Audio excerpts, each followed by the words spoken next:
Hai, sukacita dan damai sejahtera senantiasa ada pada kita semua.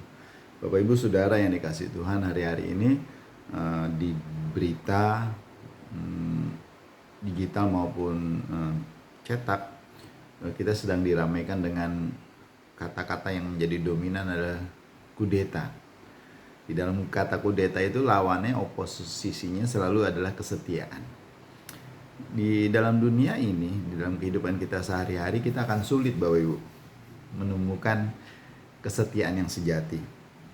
Seperti saya ingin hanya Tuhan yang kita tahu setia, kesetiaannya adalah kekal. Makanya Musa mengatakan di dalam Ulangan pasal 31 ayat 8, Musa berkata begini, Tuhan dia sendiri akan berjalan di depanmu, dia sendiri akan menyertai engkau, dia tidak akan membiarkan engkau dan tidak akan meninggalkan engkau. Musa menyatakan bahwa Tuhan itu setia, dan kesetiaan Tuhan itu terbukti.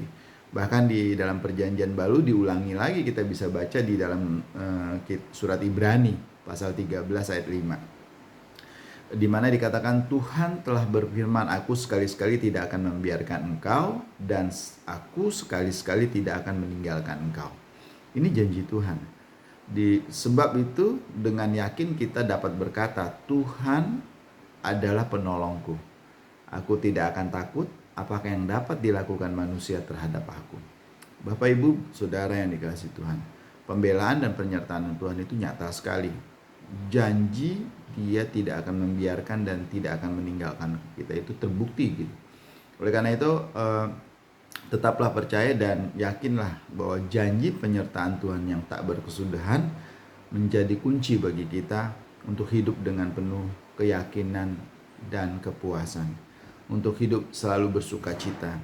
Karena Tuhan kekal dan dia berjanji yang janjinya itu juga kekal.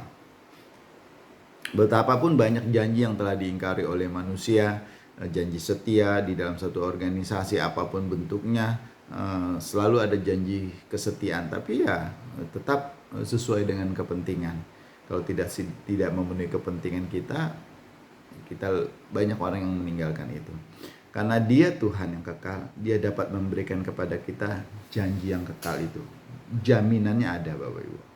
Kitab Ulangan dimulai dan diakhiri dengan berita yang penuh pengharapan, yaitu tentang kesetiaan Tuhan. Tentang kesetiaan Tuhan. Musa berkata kepada bangsa Israel, janganlah takut dan janganlah patah hati. Di dalam Ulangan 1 ayat 21, jangan takut dan jangan patah hati. Bapak Ibu Saudara yang dikasihi, apapun yang kau hadapi, apapun yang sedang kau gumuli, apapun yang sedang menghadang kau, satu hal, ingatlah perkataan Nabi Musa ini bahwa jangan takut dan jangan patah hati.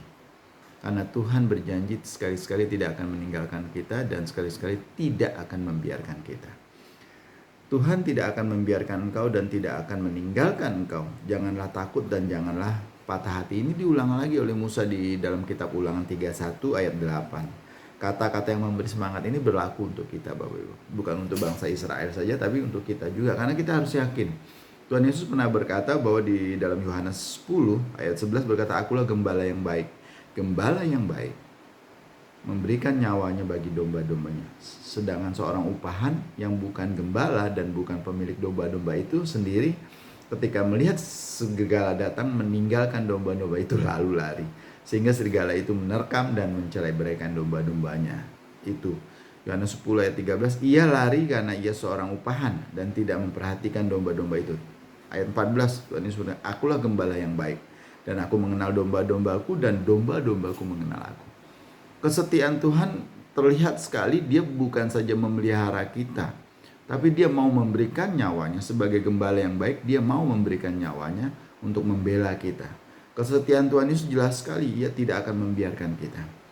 Nyawanya saja dia berikan. Tuhan Yesus akan menjadi pembela kita, bahkan nyawa saja dia rela memberikannya pada kita. Bapak Ibu Saudara yang dikasihi Tuhan, banyak orang yang janji setia. Banyak pemimpin ketika diangkat dia berjanji setia. Tapi kesetiaannya berdasarkan kepentingan. Tuhan setia kepada kita. Memang ada kepentingan. Kepentingan Tuhan ada untuk keselamatan, kebahagiaan, dan sukacita kita. Tapi hanya Tuhan Yesus. Banyak pemimpin bangkit. Tapi kebanyakan pemimpin bangkit karbitan Bapak Ibu. berdasarkan kekuasaan uang, kekuasaan orang-orang di sekitarnya. Tapi Tuhan Yesus bangkit dari kepapaan. Tuhan Yesus bangkit dari kematian. Oleh karena itu Bapak Ibu Saudara yang dikasihi Tuhan, tetaplah setia apapun yang terjadi karena Tuhan itu setia. Jangan pernah mengkudeta Tuhan, karena kita yang akan rugi.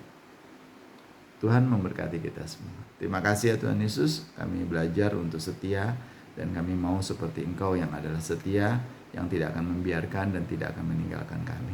Kami bersyukur atas anugerah-Mu, kami bersyukur atas kesetiaan-Mu. Di dalam nama-Mu kami bersyukur, di dalam nama Tuhan kami Yesus Kristus. Haleluya. Amin.